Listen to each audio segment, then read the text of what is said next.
¿Es gratuita la diferencia que hace el doctor ahí?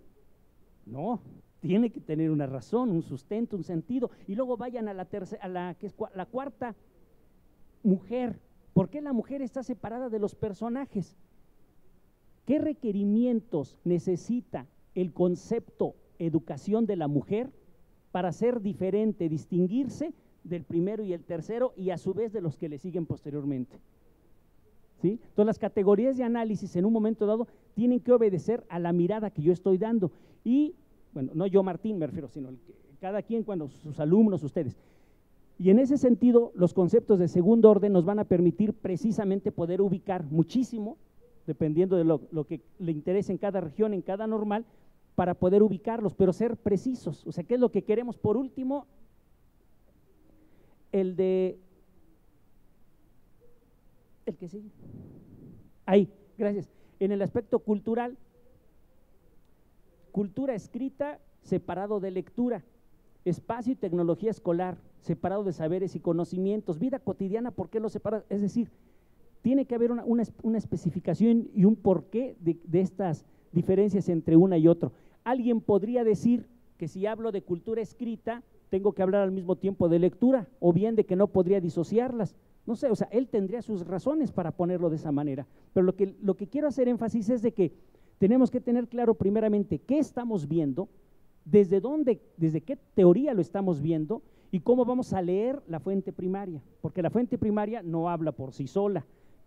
Y si lo ve desde un positivista o alguien de la escuela de los anales o de un marxista, van a ver cosas diferentes. Y de hecho tiene cosas diferentes, porque depende de la lectura que haga el historiador. Entonces, ¿cómo vamos a construir eso? Nada más quiere decir eso. Tener en cuenta, repito, que es categoría de análisis. Perdón, para todo eso. Y a partir de ello, precisamente puedo construir una reflexión, es decir, observar desde diferentes enfoques esa fuente primaria, ese objeto, ya sea oral, ya sea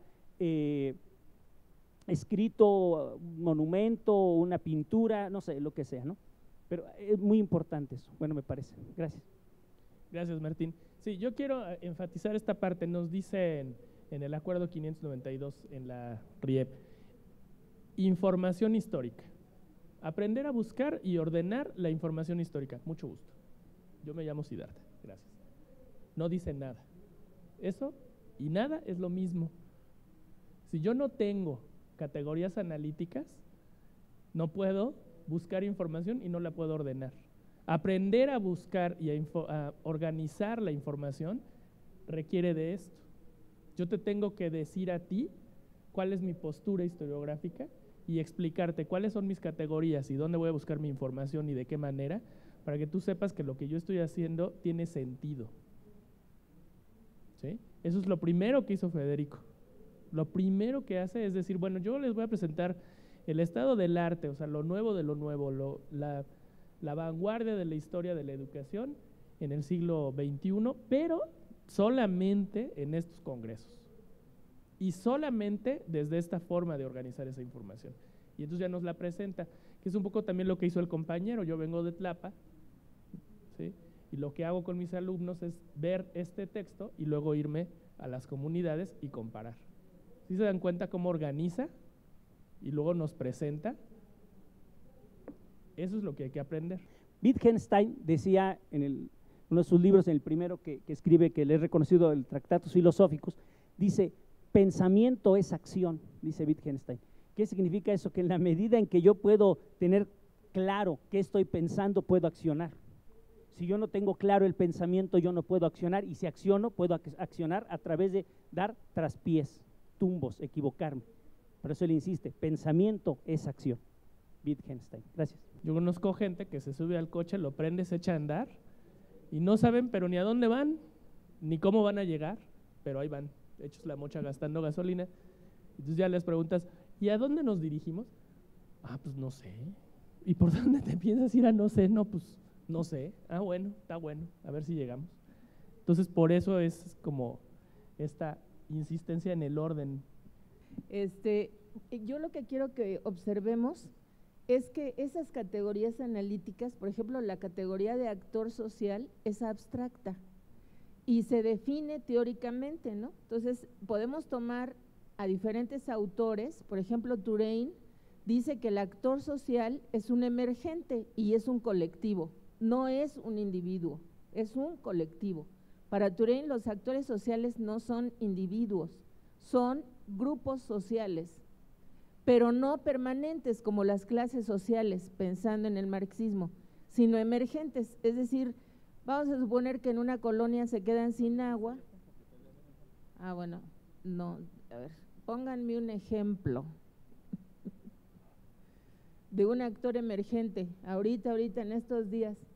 Claro, esos son emergentes. Los estudiantes ahorita son un actor emergente.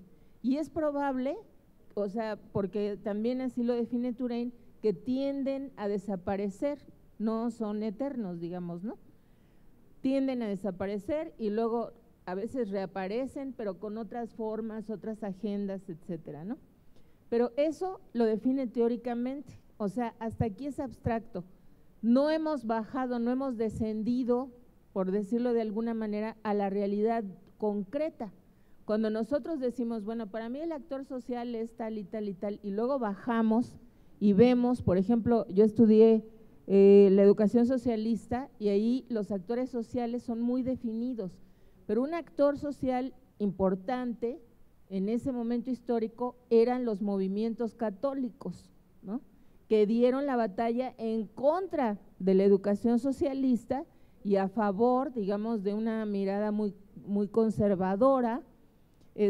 Algunos actores dentro de ese gran conglomerado todavía eran como remanentes o lo que había quedado del movimiento cristero y se vuelven a reorganizar y se vuelven a armar y vuelven a salir a matar maestros y maestras, ¿no? Entonces es muy interesante porque ese actor pues efectivamente es un emergente que sale cada vez que se discute si hay que dar educación sexual o no, se discute lo del laicismo, esos emergen, o sea, saltan a la palestra, pero son temporales.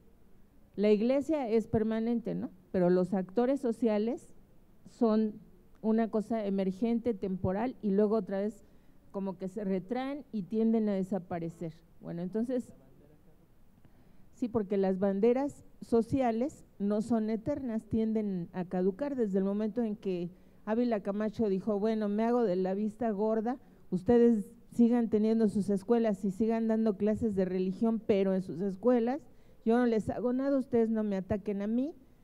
Hubo un pacto, una alianza ahí estratégica y un pacto de no agresión. Entonces ya el movimiento cristero y todas estas fuerzas de ultraderecha pues, quedaron como sin bandera, por lo tanto tienden a desaparecer. No sé si, vamos, pero ese dato que ya es cómo se expresa y cuáles son los actores, eso ya es concreto, pero la categoría abstracta no tiene contenido histórico, ¿sí me explico?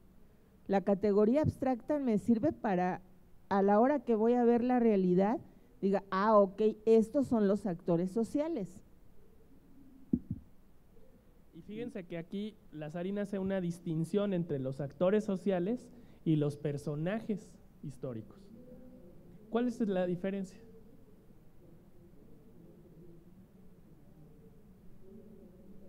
¿Cuál es la diferencia? ¿Cuál creen ustedes? ¿Qué es la diferencia? Ya nos explicó la doctora Belinda cómo se concibe teóricamente a los actores sociales, que son movimientos organizados. ¿Qué es un personaje histórico? Por ejemplo, ¿quién está en la fotografía? ¿Ya vieron quién está en la fotografía? ¿Se ve? ¿Quién? Más fuerte, maestro. No lo oigo. Justo Sierra. Justo Sierra. ¿Justo Sierra es un actor social? Es un personaje. Esa es la diferencia. Es un sujeto, es una sola persona. El actor social es un colectivo, ¿no? El magisterio, por ejemplo. El magisterio conforma su sindicato en 1946. Ese es un actor social, ¿no? Ahí, emergente. Y luego ya se transforma en una institución de largo plazo. Fíjense, por ejemplo, que ahí cuando se pusiera el pie de grabado, el pie de fotografía, el nombre que aparecería sería precisamente el de Justo Sierra, ¿no? Como personaje. Nada más es muy importante, bueno, a mí me parece importante al menos distinguir entre persona y personaje. La persona es la de carne y hueso, la que no aparece, la que tiene virtudes, defectos y se muere, y el personaje es el que tiene un rol, o bien no lo tiene, pero la historia, la institucionalización, no sé, etcétera. Quitemos la historia en el sentido pues de lo que estamos viendo ahora, sino como comúnmente se conoce, le da un rol específico. Entonces ahí no nos interesa a lo mejor su vida privada, no nos interesa nada, nos interesa la función que tiene, la función que desempeña. Se convierte en un personaje, alguien que representa, digamos, un papel. ¿Sí bien? O sea, un antagónico o protagónico, pero representa un papel. Lo que nos decía, por ejemplo, la doctora Belinda, por ejemplo, en el caso de Miguel Hidalgo y Costilla, en el caso de Miguel de Costilla, él ha sido un personaje que ha representado un papel específico en la historia, llamémosles entre comillas de momento, oficial de México. No se había visto al Hidalgo persona, que es lo que dice la doctora Belinda, lo que nos dijo en la mañana. Ese con más humano, más real, más creíble. Lo que importa es el personaje, ese rol, esa función que representa o que ha representado. Entonces hay una gran diferencia, precisamente así, claro, entre actor o actores sociales y personajes. ¿Sí? Gracias. Gracias, Martín. Entonces, bueno, estamos en este tema de la historia social de la educación.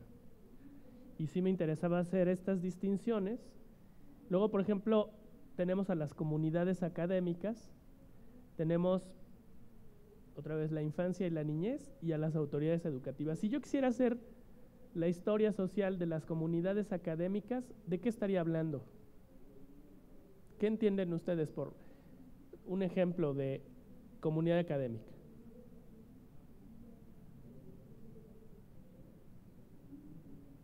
Los maestros, por ejemplo. Pero ¿hay diferencia entre los maestros y los investigadores de los institutos nacionales de salud?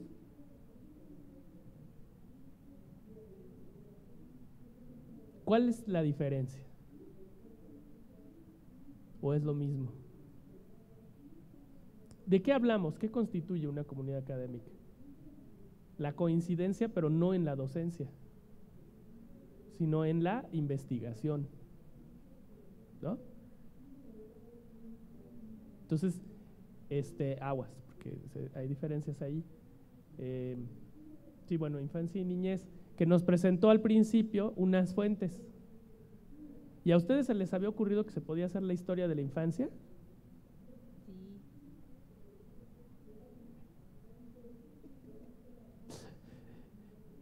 Bueno.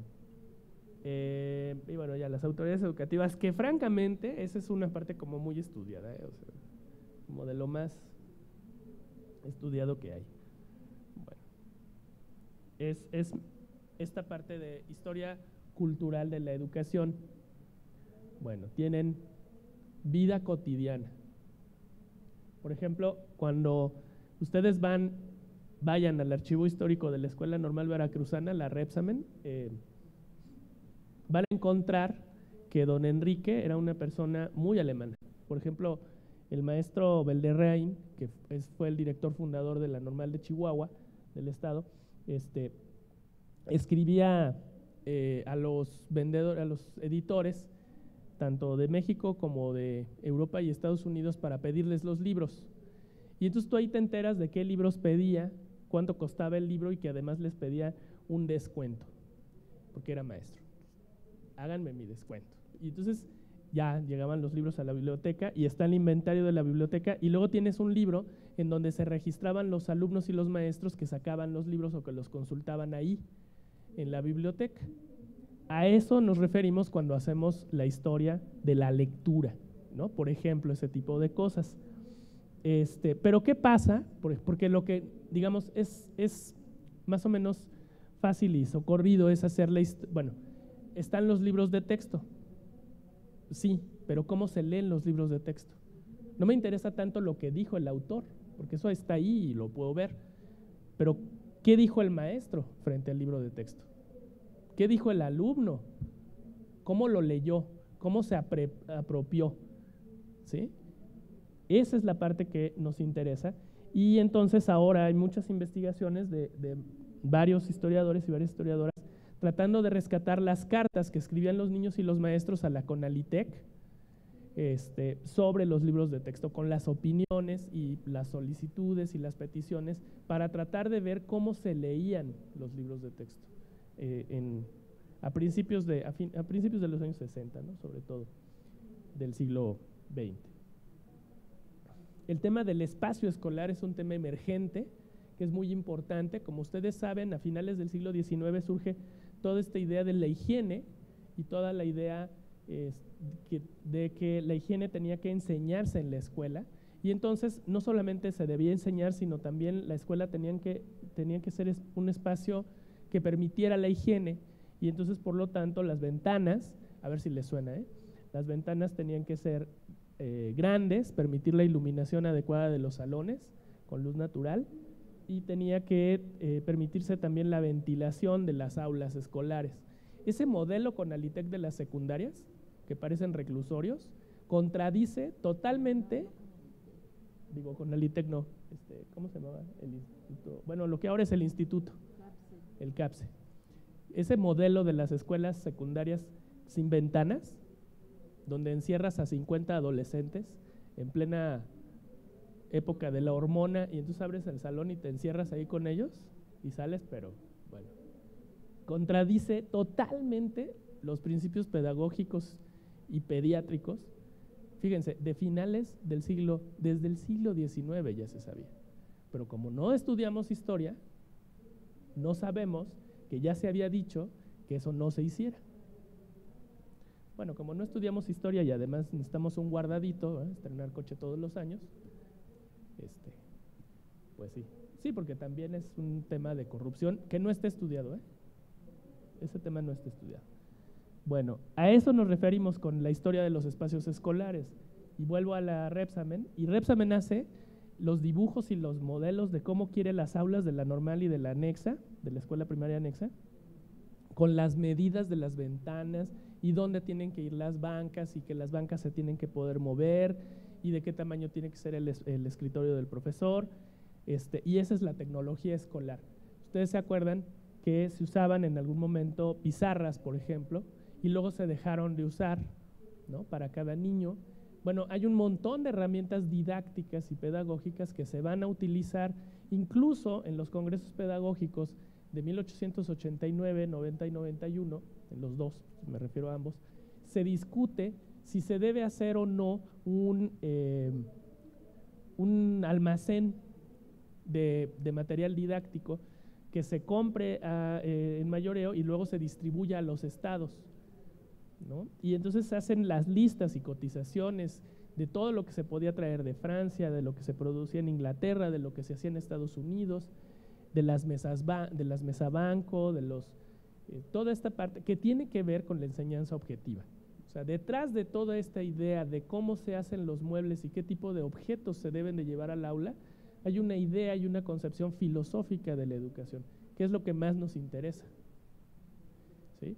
¿Por qué las sillas y las mesas del jardín de niños son más pequeños? ¿O por qué tú vas a una escuela de niños de 5 años y encuentras inodoros grandes como para adultos? Entonces, esas son las cosas que necesitamos reflexionar históricamente con nuestros estudiantes.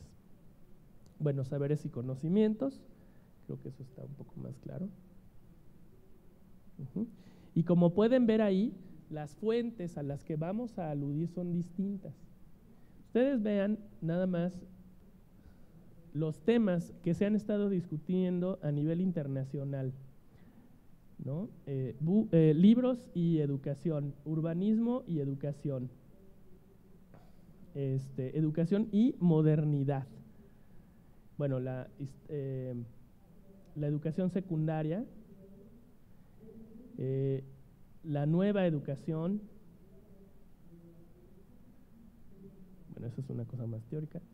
Luego los niños y la juventud en riesgo. Bueno, en fin, ahí los pueden ver ustedes. Y esos son los temas que discuten hoy en día los historiadores de la educación. Y como pueden ver, es que no es nada más que a uno no le encante la idea de que se siga haciendo historia positivista o que la historia que se lleve a las escuelas sea positivista. Es que ya ni siquiera se discute. O sea, para los historiadores eso ya ni siquiera es válido. Ya no es historia. Ahora sí que, bueno, es historia de la historia, ¿no? Ya es allá el pasado, siglo XIX. Y queremos profesores que se eduquen en las escuelas normales en el siglo XXI.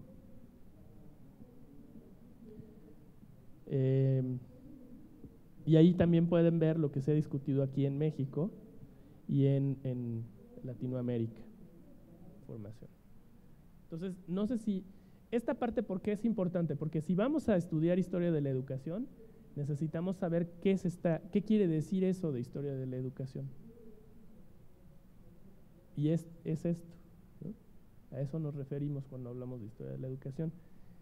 O sea, para los historiadores y bueno, los que hacemos investigación, esto es un estado del arte, que quiere decir que es una mirada de lo que se está haciendo en la actualidad en un campo de nuestra disciplina, en este caso en historia de la educación.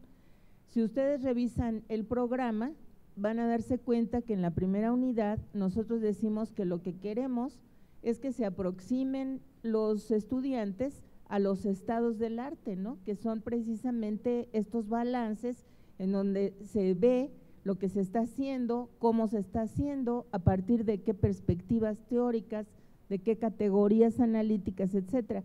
Esto es fundamental porque entonces, digamos, en el proceso formativo, vamos, uno ya no repite lo que otros han hecho. O sea, cuando uno empieza a hacer investigación, lo primero que tiene que ver es el estado del arte para no inventar el hilo negro.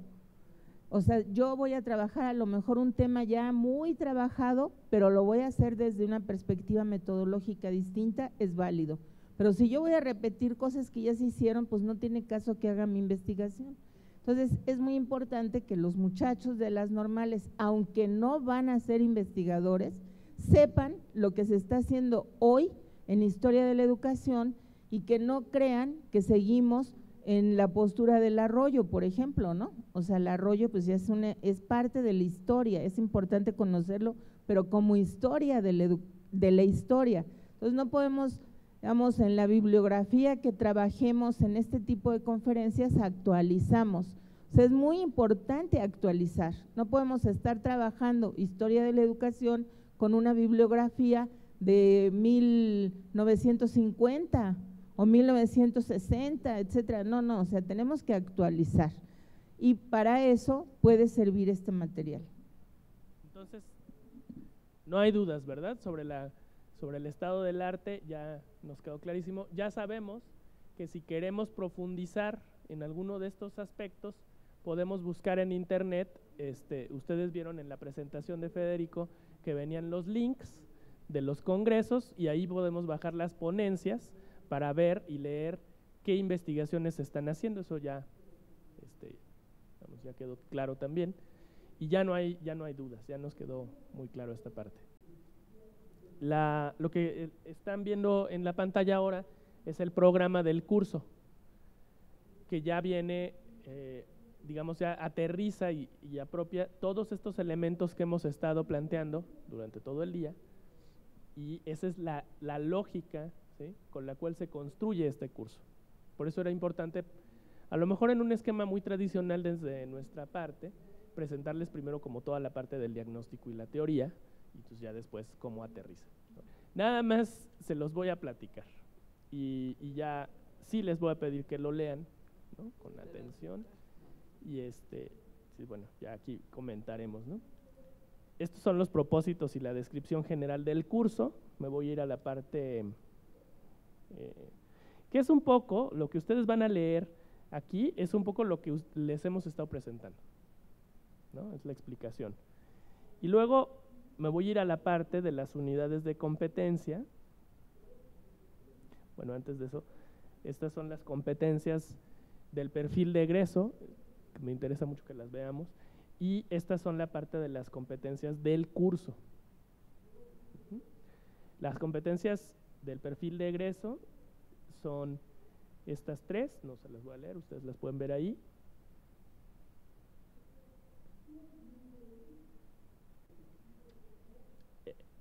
Como pueden ver, estamos aludiendo, ya vieron las competencias, y aquí estamos aludiendo a varios elementos que nos parece que son importantes. Por ejemplo, uno es el uso de las tecnologías. Muchos de los materiales que ustedes van a poder trabajar en este curso son materias en línea. La maestra Santillán lo que nos está pidiendo ahora es que hagamos un portal específico para el área de historia, y van a tener ahí todo esto que hemos estado viendo, que son textos, conferencias en videos, documentales de historia también que hemos hecho, y van a tener una parte de interactivos, que son objetos virtuales de aprendizaje, como los que se usan en Enciclomedia, y claro, con otro nivel, porque no son para niños, son para estudiantes, son adultos, son estudiantes de profesional, entonces con otro nivel, en donde van a estar haciendo trabajo los alumnos, y ahí los pueden ustedes dirigir y evaluar su desempeño ahí. Entonces, en esa parte nos interesaba mucho incidir. Nos interesa también mucho esta reflexión ética sobre la práctica profesional del docente y sobre la construcción histórica, tanto de la educación como de la profesión docente, desde esta perspectiva que ya explicó la doctora en la mañana, que no voy a abundar en ello, y esta parte también de la investigación, ¿no? Este curso tiene mucho, digamos, una parte de teoría muy fuerte. Toda la primera parte del curso es teórica, y toda la siguiente parte es metodológica, y luego ya viene la parte como de la carnita, ¿sí? Pero primero tengo que saber, pues, de qué estoy hablando cuando hablo de historia de la educación, de qué son esto de las fuentes primarias, y luego ya paso a hacer el análisis.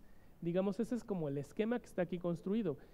Seila me decía, bueno, para mí fue más fácil tomar un poco de teoría. Seila es una de sus compañeras que está en la normal de NESA, que estuvo trabajando en la fase piloto, y nos decía, para mí fue un poco más fácil tomar algunos elementos teóricos, luego tomar algunas fuentes primarias y luego regresarme a la teoría, y así. Que eso también puede funcionar, y eso ya depende de ustedes, porque como ustedes saben, aquí hay flexibilidad curricular. Entonces también depende de los estudiantes que yo tengo, ¿no? Y de sus necesidades de aprendizaje. Puede ser que para algunos de los estudiantes esto esté en primer semestre. Entonces puede ser muy complicado, a lo mejor vienen del bachillerato con un nivel de lectura que no es el adecuado para enfrentarse a muchas lecturas, y entonces a lo mejor yo puedo primero llevármelos al museo y empezar. Nada más hay que tener cuidado, porque si después les quieren exigir mucho que lean, y al principio nos vemos, bueno, eso ya lo saben ustedes, que tienen más colmillo que yo en esa parte, pero ya saben que si al principio soy barco, luego ya me cuesta mucho trabajo ser exigente, ¿no? O sea, ya senté el precedente y ya senté el contrato didáctico, luego cambiarlo es muy complejo. Por eso viene el principio también muy exigente, ¿no? Bajo esa lógica. Es un poco también el estilo docente de quienes hemos estado elaborando el programa. Como ya vieron, tanto la doctora Belinda, Rosalba Martín y yo somos mucho en ese estilo, pero bueno, ahí ya cada quien su estilo. Esa es la primera parte que a nosotros nos interesa destacar, y si pueden ver también tiene mucho que ver con analizar críticamente, tiene que ver mucho con construir conocimiento en comunidad. Esa es la parte que nos interesaba, ¿no? Estamos planteando una serie de situaciones problemáticas que están aquí, que ustedes pueden plantear otras. Esas son las que nosotros pensamos que pueden ser útiles, y ustedes pueden retomarlas, o pueden retomar estas y plantear otras, o pueden sustituirlas por otras, que ustedes crean que conviene más. Pero sí es importante empezar bajo la lógica de problematizar, ¿no? De pensar la realidad analíticamente, no de dar por sentado las cosas. Y también es importante tener en cuenta las representaciones o los conocimientos previos de los alumnos. ¿Qué tanto saben realmente nuestros alumnos de la historia de la educación qué tanto saben de historia en general, ¿no? Para poder partir de una base más firme. Estos son algunos de los ejes que nosotros estamos planteando para problematizar, que son, esto quiero que lo pensemos como los hilos conductores que van a permitirnos hacer el análisis a lo largo del curso, ¿no? Por ejemplo, los procesos de escolarización. Entonces tú tienes, como decía el maestro, retomando el ejemplo, ¿no?, del maestro de Guerrero, tú tienes, por ejemplo, procesos educativos en la familia, en la época prehispánica. Tienes en la colonia, eso va a cambiar. En muchos sectores sí se va a dar un proceso de escolarización ya como tal. O sea, ya van a ir a las escuelas de primeras letras, va a surgir la universidad, etcétera, los reales seminarios, en fin. Luego tienes otro elemento, bueno, que eso va cambiando en el siglo XIX y por supuesto en el siglo XX, ¿no?, que tiene que ver con los proyectos nacionales. Esa es la parte que hay que contextualizar también. Luego tienes esta cuestión de la educación pública y privada, pero es distinto en la historia. No es lo mismo la educación, porque además acuérdense que la parte de esta dicotomía entre público y privado en el siglo XVIII no existía. Es un invento de la modernidad. ¿Sí? Entonces prácticamente, bueno, eso hay que estudiarlo también. El tema del laicismo es complejo y no es lo mismo hablar del laicismo desde una perspectiva de 1857, de las leyes de reforma, que incluso dentro del mismo grupo de liberales va a ser criticado por la joven guardia liberal. Hay unos debates muy intensos y muy interesantes entre José María Virgil, por ejemplo, y Justo Sierra, pero cuando Justo Sierra tenía 19 años. Y luego Justo Sierra va a dar otros debates distintos sobre el laicismo cuando él ya es ministro y ya es un hombre mayor, con los nuevos jóvenes liberales del Ateneo, ¿no? Y luego cuando Vasconcelos habla ya en el siglo XX de laicismo, está hablando de otra cosa. Todo eso son algunas de las ideas que nosotros pensamos que les pueden ayudar a conducir este curso a lo largo de todo el semestre, si lo podemos ir estudiando con fuentes primarias y apoyándonos con recursos historiográficos que ustedes tienen ahí en sus materiales en el CD y que van a encontrar también en la página web, y otros que ustedes quieran agregar, por supuesto, como hilos conductores, insisto. ¿Cuál es la estructura del curso? La estructura del curso se compone de una serie de unidades de aprendizaje. Son 4 unidades de aprendizaje. La primera unidad nosotros la titulamos La historia de la educación como campo especializado de la historia. Y lo que queremos ahí es situar a los alumnos en el terreno de la disciplina histórica, de la ciencia histórica. Y entonces les proponemos una serie de aproximaciones teóricas a la definición y al sentido de la historia. Que es una discusión, no está planito ahí. Desde luego eso pues, se tiene que hacer leyendo, no hay de otra sopa. O sea, que hay que leer o leer. Y bueno, esas lecturas que nosotros les estamos proponiendo tienen la intención de que ustedes puedan abordar diferentes conceptos sobre el conocimiento histórico, la conciencia, pero también la cultura histórica, que son diferentes formas y niveles de aproximación a la historia. Bueno, ya la investigación en ese campo. La segunda, y esto genera, la segunda unidad de aprendizaje es una historia de la educación en México, una mirada panorámica. Y aquí se ha generado un poco de confusión en esta parte, porque se ha pensado que se sustituyen una serie de cursos del plan anterior, del plan de estudios 97, con una unidad de aprendizaje, y esa no es la idea. ¿De qué estamos partiendo? La lógica es la siguiente. Nosotros hemos visto en diferentes investigaciones que se han hecho sobre el aprendizaje de la historia, y en mucha literatura especializada al respecto, también en investigaciones que nosotros mismos hemos realizado, que una de las, y ustedes ya lo vieron en la mañana en el diagnóstico, una de las cosas que más trabajo le cuesta a las personas cuando aprenden historia es ubicar en el espacio y en el tiempo los procesos históricos. Entonces, lo que nos están diciendo los especialistas, como Joan Pagés, por ejemplo, como Mario Carretero, en lecturas que ustedes van a hacer también, digamos el Mario Carretero no del 89, sino el Mario Carretero del 2006, 2008, 2010, 2011, ¿no? Porque ha cambiado. Lo que está escribiendo Carretero ahora es diferente de lo que escribió hace casi 30 años, porque siguió investigando y siguió estudiando, siguió produciendo. Y Pagés también ha ido cambiando. Y una de las cosas que nos dicen es que tienes, digamos, una de las propuestas es que tengas una mirada panorámica, ¿sí?, del periodo o en este caso del objeto de investigación, que es la historia de la educación en México, que tú quieres analizar con tus alumnos. Y esa mirada panorámica es la que te va a permitir tener estos elementos de ubicación espacial y temporal. Cuando yo estoy hablando, por ejemplo, de la historia de la educación normal, yo puedo ver cómo esta historia de la educación se ha ido transformando a lo largo del tiempo, pero tengo que saber primero que estoy hablando de México, estoy hablando del país, o bien que estoy hablando de un estado, por ejemplo Morelos. Entonces ahí hay una ubicación espacial, que esa está menos complicada, pero cuando hago la ubicación temporal y yo les digo, estoy en el siglo XIX y es el sistema lancasteriano, acuérdense que los alumnos el siglo XIX no lo ubican. Ya lo vimos en la encuesta, no saben cuál es el siglo XIX y no tienen claro qué pasó en el siglo XIX. Entonces, si yo les digo, acuérdense las leyes de reforma y miren, 1857 y Benito Juárez expropió. Es nada más una parte del 19.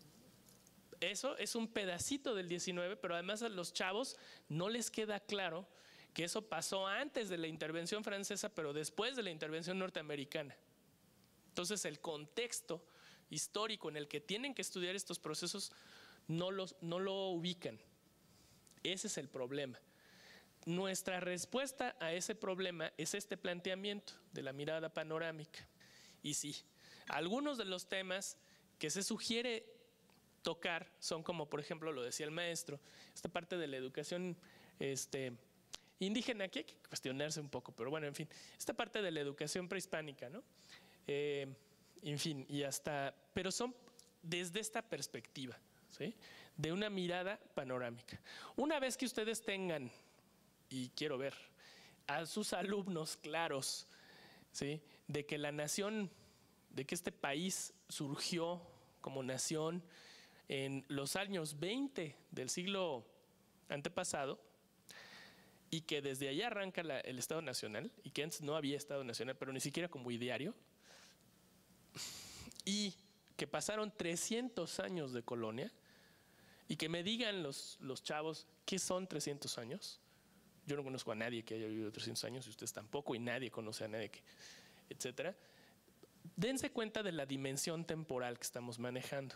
Entonces, estamos hablando de más de 500 años. Eso ya de por sí es difícil. Y luego ubiquen las diferentes, nada más la parte de leyes. Y luego ubiquen los tipos de escuelas. Bueno, es muy complejo. Entonces, sí necesitamos hacer líneas del tiempo, sí necesitamos darles mapas.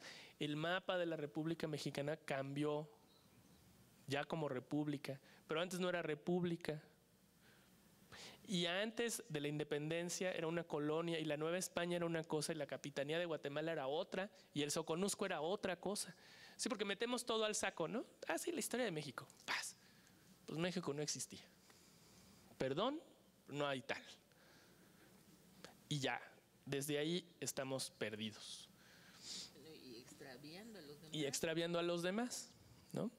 Entonces, por eso es importante que hagamos este corte, este recorte, que es un recorte historiográfico, y que lo hagamos bien, con cuidado, que incluyamos fuentes primarias y que analicemos desde una perspectiva. ¿Qué queremos ver? ¿Qué puedes ver en una perspectiva panorámica? La estructura. las estructuras sociales, las estructuras políticas y las estructuras económicas. Y también puedes ver las secuencias y la temporalidad. Pero así, ¿no? A grandes rasgos. No puedes ver más. Pero eso es muy importante, tenerlo al principio. Bueno, una vez que tenemos esta parte ya más o menos trabajada con los alumnos y más o menos resuelta con los alumnos, entonces la siguiente unidad de aprendizaje es una unidad que tiene que ver con desarrollar en el aula ejercicios de relevancia para poder seleccionar los contenidos y los procesos educativos en donde vamos a profundizar con los estudiantes. Esto tiene varias condiciones. Tú puedes hacer esto si, solo si, primero, sabes qué es relevancia histórica y cómo se determina. Hay criterios para determinar la relevancia, la importancia histórica. Le pusimos relevancia porque importancia es como más polisémico y es más confuso como palabra, pero es lo mismo, es un sinónimo. Tienes que tener claridad de qué es importante. Bueno, por ejemplo, hay algunos, ahora sí que categorías analíticas, como la cantidad de gente que se vio afectada, ¿no? Entonces, es importante, son importantes las leyes de reforma de 1857. A ver, generaron un montón de procesos, generaron incluso una reacción tan virulenta que hubo una intervención. Pero eso es una cuestión política. En términos de historia de la educación, ¿son relevantes? ¿O es más relevante la Ley de Instrucción Pública de 1863? ¿O son más importantes los congresos pedagógicos? Yo no les voy a decir qué es lo más importante, porque eso depende de lo que ustedes estén trabajando y de lo que quieran o necesiten trabajar con sus estudiantes. Y de la argumentación que ustedes puedan construir a partir de criterios de relevancia. Sí tienen que tener criterios de relevancia, sí tienen que hacer una justificación académica. Bueno, para nosotros es importante ver esta parte de la educación de las mujeres en la época prehispánica, porque muchas de esas prácticas están vivas en la comunidad. Y entonces cuando yo me voy a la comunidad con el alumno, con la alumna, pueden ver esa parte de la historia viva ahí. Él está haciendo ahí y está justificando su criterio de relevancia, ¿no? Eso es importante en esa comunidad. En una comunidad urbana, aquí en la Ciudad de México, pues las condiciones son otras. Si tú te vas a las colonias, no vas a encontrar eso. Pero sí puedes encontrar, por ejemplo, la historia de la escuela primaria en donde están haciendo los alumnos la práctica. Puedes encontrar a los profesores de cierta edad que son los fundadores de la escuela y los documentos y no sé. Miren, como se construye en comunidad, maestros, aquí es muy importante retomar los intereses de los alumnos. O sea, los criterios de relevancia tienen que ser colectivos. No puede ser, digamos, los temas relevantes tienen que elegirse de manera colectiva. O sea, no puede ser lo que a mí, maestro, me interesa más, por favor, solamente. O sea, también eso importa. Pero ¿saben con qué tiene que ver muchísimo? Con las fuentes que haya. O sea, porque puede ser que yo diga, no, a mí me parece súper importante, súper relevante tal tema. ¿Por qué? Porque influyó en mucha gente, porque tuvo consecuencias profundas, porque implica un parteaguas, etcétera. Ok, para mí, maestro, pero los alumnos comparten mi criterio de relevancia. Yo creo que eso es muy importante porque finalmente ellos son los que van a ir a hacer la investigación. Entonces tenemos que tomar en cuenta a ver si comparten. Luego, hay las fuentes, porque si no, esa investigación va a abortar, ¿eh? O sea, ahí no vamos a poder hacer nada. Y a veces uno se confronta con situaciones muy, muy drásticas. Yo, por ejemplo, una vez planteaba hacer una investigación sobre las maestras anarquistas de principios del siglo XX en Yucatán. Y cuando me voy a hacer la investigación resulta que no hubo maestras anarquistas en Yucatán. ¿Sí? Entonces, pues, tuve que replantear mi objeto de estudio, ¿verdad? Porque yo estaba mal, porque no había ido a ver las fuentes, supuse, inferí a partir de unos documentos que yo había conocido, pero estaba equivocada. Entonces, eso al historiador le pasa a cada rato. Entonces, primero, ¿qué fuentes? ¿Qué criterios? Y no imponerme yo como profesor, sino darles la palabra también a los alumnos. Sí, nada más aquí recordar que cuando llegamos aquí, los alumnos ya tienen que haber leído los libros de la unidad 1 y yo ya les di el panorama de la historia de la educación en México. Entonces ya tienen elementos ellos para proponer temas. No los van a inventar, no son ocurrencias. Ya saben qué cosas sí se pueden estudiar desde la perspectiva histórica y qué cosas no. Para qué cosas sí van a encontrar referentes teóricos y para qué cosas no. ¿No? La formación militar en la educación inicial de los maestros a principios del siglo XX. Ah, qué bonito suena, pero no existe, porque no hay teoría y no hay fuentes. Entonces no se puede, ¿no? Esa parte. Los orígenes de la escuela en la colonia Barrio 18 de Xochimilco. Pues, bueno, pues sí, qué bonito, pero no existe.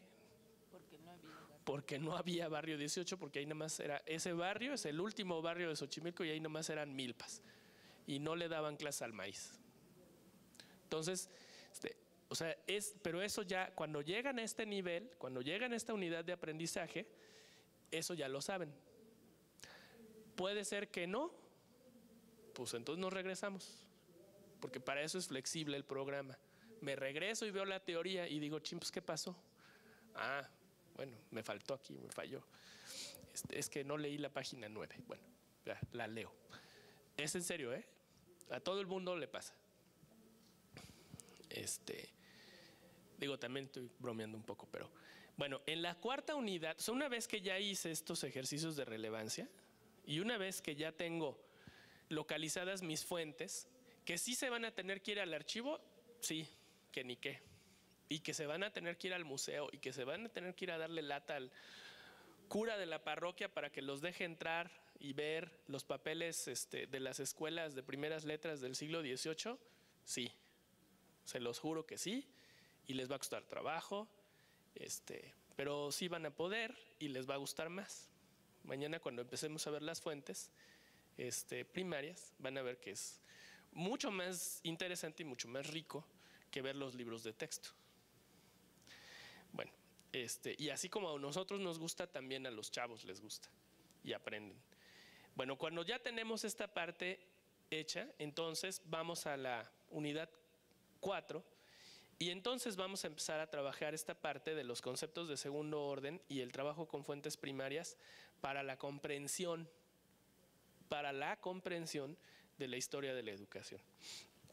Obviamente aquí en la unidad 3 están ya algunos. Fíjense, aquí está la parte de algunos de los conceptos que mañana vamos a estar trabajando más profundamente, que son, nosotros decimos que hay dos tipos de conceptos en este planteamiento. El primer tipo lo enunció la doctora en la mañana, hablamos de conceptos de primer orden, que son el contenido.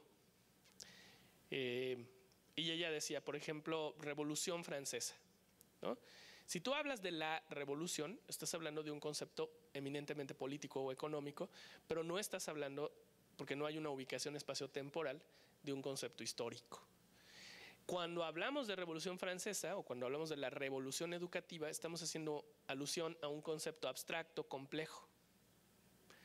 No es una cosa simple y no es algo que los alumnos ya sepan de antemano. Yo no puedo dar por sentado que ellos ya saben de qué les estoy hablando si les hablo del plan de 11 años, porque no lo vivieron y les aseguro que no lo recuerdan.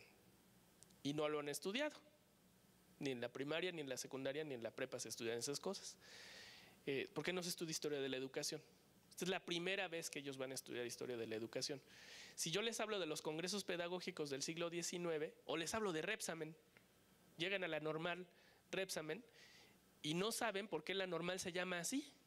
Pero eso les pasa, bueno, y Repsamen era muy famoso, sigue siendo muy famoso. Bueno, Alberto Correa, yo estudié en una primaria que se llamaba Alberto Correa. Bueno, tenía una buena maestra en sexto y por eso me enteré de quién era Alberto Correa, pero si no, es que no te enteras porque no se estudia, ¿no? Entonces no demos por sentado que ya saben las cosas. Mejor preguntemos y profundicemos en lo que sí sabemos, en lo que sí saben los chicos y en lo que no, para poder trabajar con ellos. Esos son los conceptos de primer orden, acabo de hacer alusión a ellos. La otra parte conceptual de construcción teórica de este curso tiene que ver con los conceptos de segundo orden, por ejemplo, evidencia histórica. ¿Cuál es la evidencia histórica? La evidencia para un historiador es distinta que la evidencia para un detective de la tele o para un abogado o para un sociólogo, ¿no? El sociólogo te va a decir, bueno, es que mira, yo soy demógrafo y entonces tengo, que es una especialidad de la sociología, y entonces tenemos el censo y entonces vemos cómo migra la población del campo a la ciudad, ¿no? Esos son los indicadores, esa es la evidencia con la cual construye el sociólogo su conocimiento. Un abogado pues va a trabajar con base en la ley, obviamente, ¿no? Los historiadores trabajamos con base en documentos, que son fuentes primarias, que no tienen la interpretación de un investigador, pero no solamente son documentos, pueden ser también edificios, pueden ser testimonios como los que recaba el profesor, pueden ser fotografías. Entonces, esos son los dos tipos de conceptos que se tienen que aprender en este curso y no se pueden separar. Y no se pueden separar de la parte de las fuentes primarias y secundarias. Las fuentes primarias, bueno, ya les dije, las fuentes secundarias son los libros de historia, no solo los libros de la SEP. Esa parte sí me interesa mucho dejarla como bien clara, ¿no? Hay algunos conceptos que son más complejos que otros. Si yo te digo, ¿de dónde obtiene el historiador su información? Y esa es la evidencia histórica, y tú me dices, bueno, aquí está este periódico de 1910, ok, eso es como más asible, ¿no? Es menos abstracto. Pero cuando yo te hablo, por ejemplo, de este concepto de tiempo histórico, ese es un concepto muy complejo, que vamos a estudiar mañana con más detenimiento, y que está también en la literatura que les dimos. Bueno, toda esa parte la vamos a abordar aquí, en la cuarta unidad. Nosotros les vamos a proponer una serie de formatos de análisis de fuentes en donde están también trabajándose estos conceptos. O sea, lo que quiero decirles es que, bueno, muchos de ustedes ya lo saben porque ya lo hemos trabajado en cursos anteriores y hay maestros de la comunidad con los que hemos trabajado desde hace 4 años, pero a quienes no teníamos el gusto de conocer, quiero decirles que esto es muy, o sea, este modelo tiene unas aplicaciones muy prácticas, ¿no? Y muy concretas, tanto que hemos diseñado algunos formatos, formularios con preguntas que hay que llenar a partir de la información de los documentos primarios, y luego eso nos permite ir desarrollando los conceptos con los estudiantes, ¿no? Entonces no se asusten, ¿no? Esta parte conceptual y abstracta tiene una concreción, que nosotros intentamos que fuera muy fácil de manejar ya en el aula, ¿no? Estos son algunos de los temas que nosotros pensamos que pueden ustedes ver en el panorama del periodo, pero quiero subrayar, como lo dije, nosotros pensamos que ustedes pueden, pero también puede no ser así. A lo mejor para mí, fíjense, por ejemplo, en Nuevo León o en Chihuahua, que ya sé que ustedes son de otra región, pero no importa, en Baja California Sur, irme a ver esta parte de la historia precolombina no tiene tanto sentido En primer lugar, porque no sabemos cómo era la educación en las etnias en Baja California. Y en segundo lugar, porque pues, no tiene nada que ver, Baja California es un estado muy joven. Y yo les voy a decir algo, lo que sabemos de la educación con los mexicas, no lo podemos extrapolar mecánicamente a la educación de los mayas. Eso es absurdo. Y no funcionaba de la misma manera con los tepehuanos o con los mixtecos. Y eso sí lo sabemos. Entonces, yo no les voy a decir ustedes viven en el centro del país, pero yo no les voy a decir a los compañeros que viven en otras regiones que tienen que estudiar lo que pasó en el centro. Porque es otra vez esta mirada centralista que tenemos que superar. La historia de México es mucho más que la historia de la Ciudad de México. Vean el siguiente, ¿no? Segunda mitad del siglo XX, crisis económicas, movimientos sociales. O sea, estamos hablando de que estábamos en el milagro mexicano y nos fuimos al quinto infierno, ¿verdad? Bueno, muchos de ustedes se acuerdan, ¿verdad? De que la quincena no alcanzaba, pero la inflación galopante. Y se acuerdan que hubo guerrilleros en México, ¿verdad? Eso no solamente les tocó a los cubanos, y también había guerrilleros aquí, y hubo guerra sucia, y hubo desaparecidos. Y luego le echamos tierra, ¿no? Esas cosas ahí, no, mejor no vemos.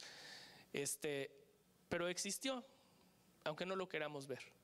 Surge el CCH de la UNAM, surge la UAM, surgen las normales experimentales, se cierran los internados de las escuelas normales rurales, se separa la secundaria de las normales rurales.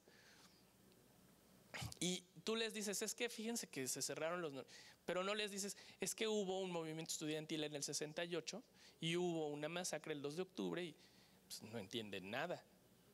No entienden nada. De veras. Les cuesta mucho trabajo, ¿no? Asociar. Los chavos no saben que hubo un 68. Sus estudiantes no han oído hablar del 68. La gran mayoría, les preguntamos en la encuesta, solamente el 17% sabían que había habido un movimiento estudiantil en el 68. Porque les queda muy lejos, o sea, estamos hablando de gente que nació ayer, son muchachitos de 19 años. Entonces, bueno, ya ni sus papás lo vivieron, como mi generación, que somos los hijos de los 68eros, ¿no? Y luego, bueno, y ya nos vamos a los procesos estrictamente educativos, ¿no? Reformas educativas. Pero sí es muy importante la contextualización, porque además pues, toda esta parte económica y política va a tener un impacto en los modelos educativos, necesariamente. Y bueno, luego ya nos vamos a la parte esta, que es donde está el análisis. O sea, la parte otra es descriptiva. Pues como yo les decía, tú no puedes hacer el análisis si no tienes la descripción previamente. Entonces, ese es un poco también metodológicamente hablando la idea. Esos son los temas, ¿no? Y aquí están los conceptos. Y aquí vienen las orientaciones generales del curso, que hay que leer con cuidado, que no es un curso de metodología. La metodología sin teoría no es nada, no existe, no existe. Es un invento de Martha Harnecker de los años 70. Es un de Braille, ¿no? O de, ¿cómo se llamaba el otro? ¿Bunge? Mario Bunge. Entonces, la primera orientación del curso es: considérense las unidades de aprendizaje como un todo integral, dinámico e interrelacionado. No son cursos separados, son el mismo curso. Entonces, por eso les digo, tú puedes ir a ver unas fuentes primarias y tener una lectura teórica para esas fuentes, sí puedes. O sea, cambiar el orden de los factores, sí, nada más aguas, no perdernos. Se trata, finalmente, de que la teoría y los conceptos se apliquen al análisis de procesos históricos. Esa es la clave de este curso.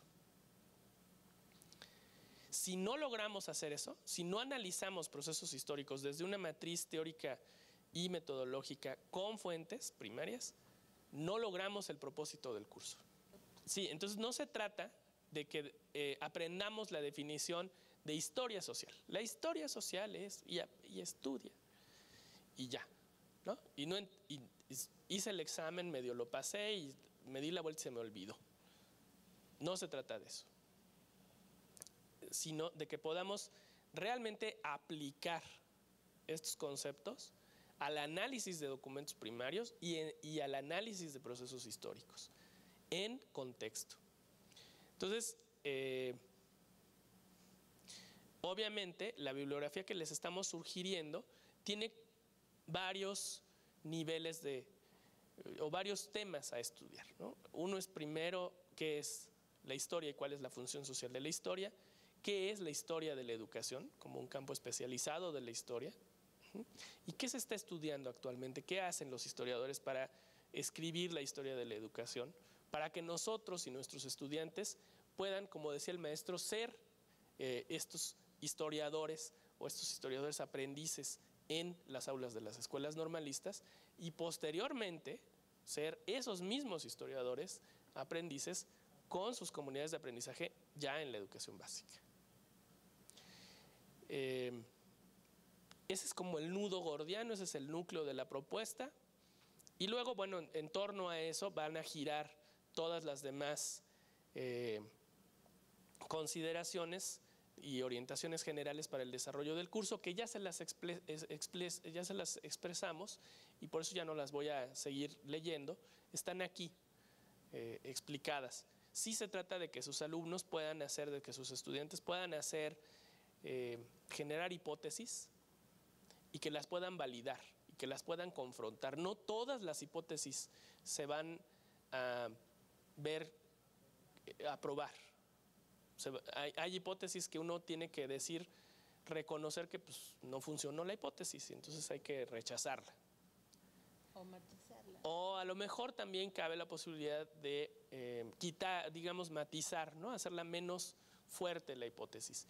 Ese es un aprendizaje también, ¿no? Hay una parte de metacognición que es muy importante. ¿Cómo aprendo historia yo? Esa es una parte que tienen que aprender a reflexionar sus alumnos. Si sus alumnos logran entender cómo están aprendiendo ellos historia, es muy probable que puedan ser buenos maestros también de historia, porque el cómo aprende una persona implica también a las demás personas, ¿no? Bajo esta lógica vygotskiana, no hay personas aisladas en el mundo, ¿no? Bueno, aquí están desglosadas las unidades de aprendizaje, que ya no les voy a insistir porque ya se las presenté, pero lo que sí quiero ver con ustedes es un poco la bibliografía de la unidad 1.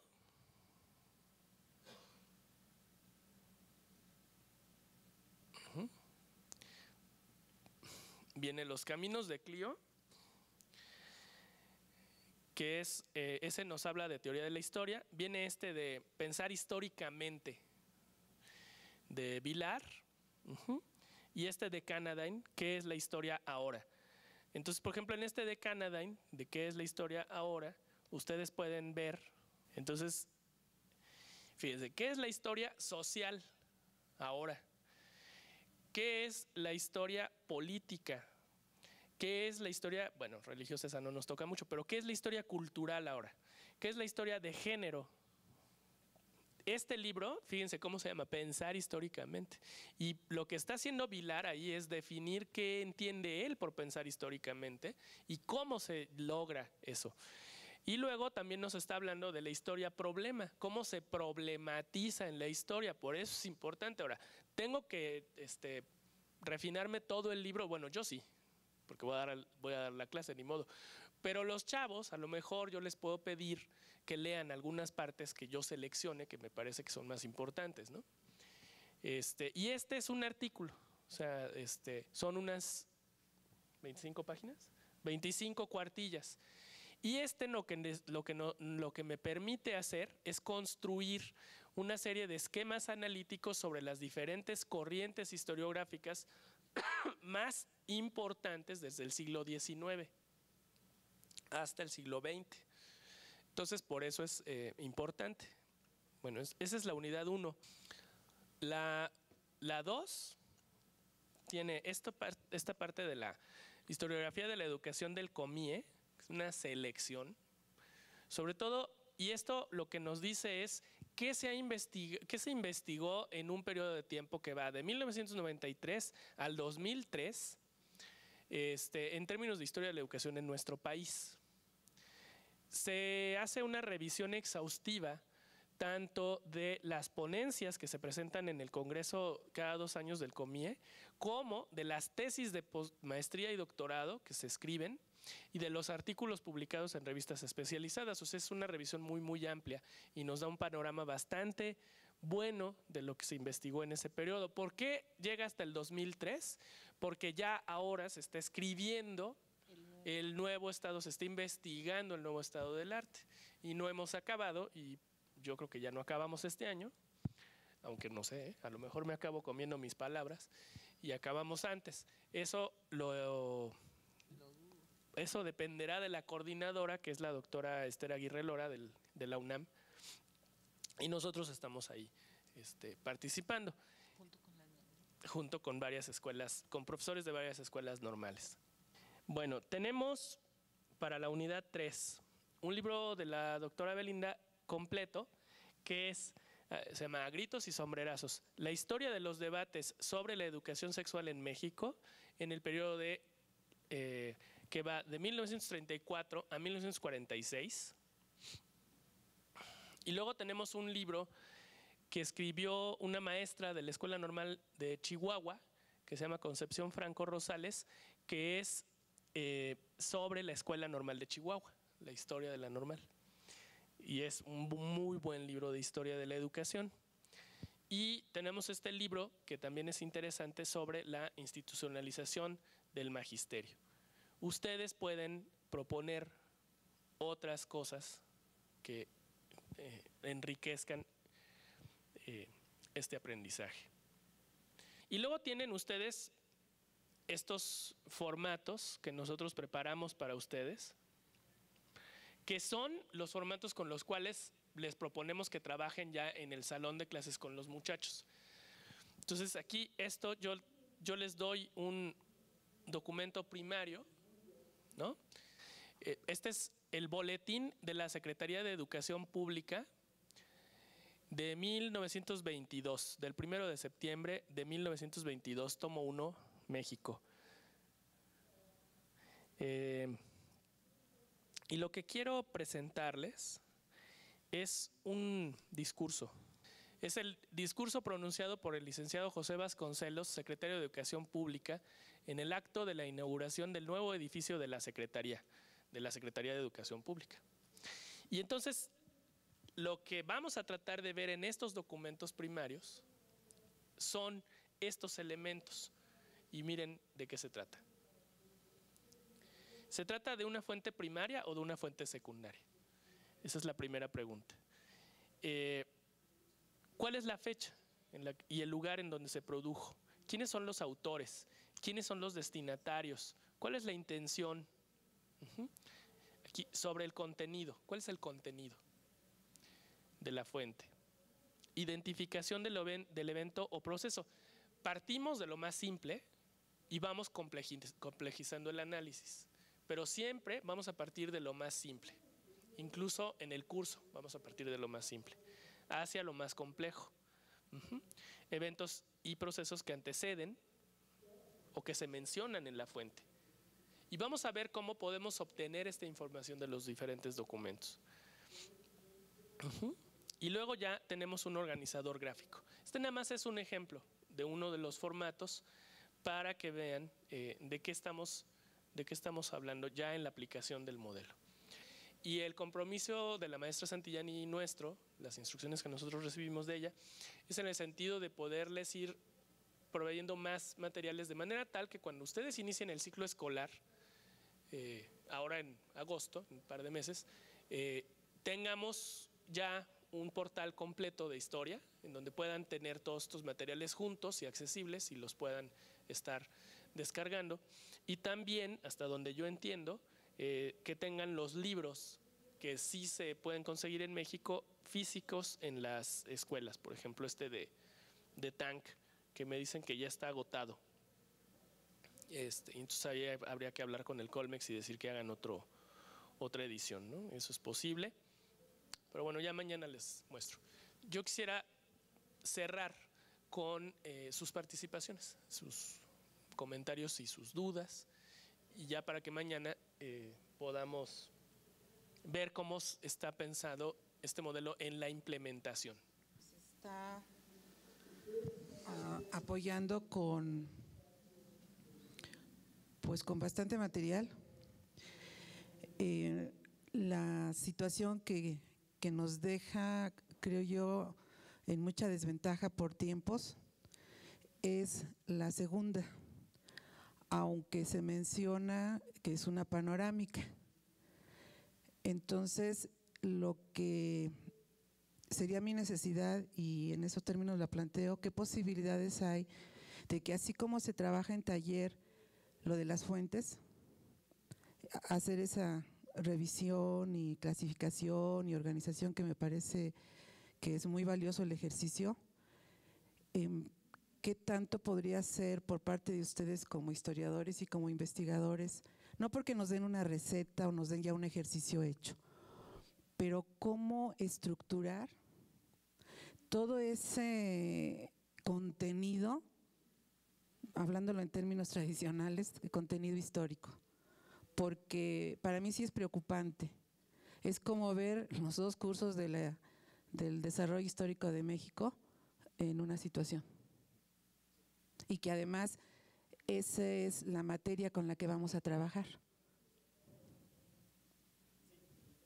Entendemos perfectamente esa preocupación, que además nos parece muy legítima, porque finalmente se trata de tratar de dar el mejor servicio a nuestros alumnos, ¿no? Entonces, lo que les vamos a proponer en esta sesión de trabajo del día de mañana es un taller, precisamente, para armar el panorama del periodo. Ahí lo ven en su agenda, y mañana lo vamos a trabajar así, precisamente como taller, para que podamos diseñar también nuestras unidades de aprendizaje en torno a la unidad 2, precisamente, y se lleven ustedes armadas ya estas estructuras didácticas para poderlas implementar, llegando ya al ciclo escolar con los alumnos, ¿no? Esa es la idea. Y la otra cosa que vamos a hacer es que en el web vamos a dejar esta propuesta de taller, o sea, cómo se va a presentar mañana con un PowerPoint, los materiales y demás, digamos, la secuencia didáctica que nosotros armamos para este panorama, ¿no? Que es una propuesta, y vamos a hacer esos son los interactivos que vamos a hacer. Precisamente los interactivos que estamos trabajando tienen que ver con ese panorama. Entonces, ahí la idea es que ustedes puedan ingresar al web, que ustedes ingresen, vean de qué se trata y armen su secuencia didáctica incorporando esos interactivos para que los muchachos los puedan trabajar, ya sea en trabajo en casa, como tarea, o bien en el aula con ustedes, pero eso ya lo decide cada uno de ustedes, como se puede, también en términos de la infraestructura de las escuelas, y de sus propias necesidades, porque a lo mejor el tiempo no nos da. Entonces eso ya depende de ustedes, pero sí vamos a ponerles ahí también en el web estos objetos virtuales de aprendizaje con las preguntas, con las fuentes y con el recorrido panorámico. Esa es nuestra respuesta, ¿no? Esa demanda. Y por supuesto, cuentan con nosotros. Yo creo que una cosa que a lo mejor no les he dicho y debo decir aquí públicamente, que es una forma de comprometernos, es que nosotros, si ustedes nos invitan a las escuelas, nosotros vamos. Y quiero decir también, con mucha claridad y con testigos y cámara enfrente, que nosotros no, y subrayo, no cobramos por ir a las escuelas normales a trabajar con ustedes, con sus compañeros y con sus alumnos, porque somos empleados del gobierno federal y ya tenemos un sueldo. Entonces no cobramos por afuera y no voy a decir más, simplemente no lo hacemos. Entonces nos pueden invitar y nosotros con mucho gusto vamos, ya sea antes de que concluya este ciclo escolar, que ya está muy apretado, ¿no? Pero al principio, durante el próximo ciclo escolar, encantados. Nos han invitado, hemos tenido la suerte de ir a la Normal de San Felipe, hemos ido a la de Morelia, hemos ido a Nesa, y pues nosotros vamos con mucho gusto, la verdad.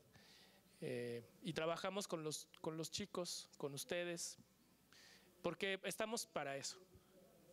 Estamos para servirles a ustedes, no para servirnos de ustedes.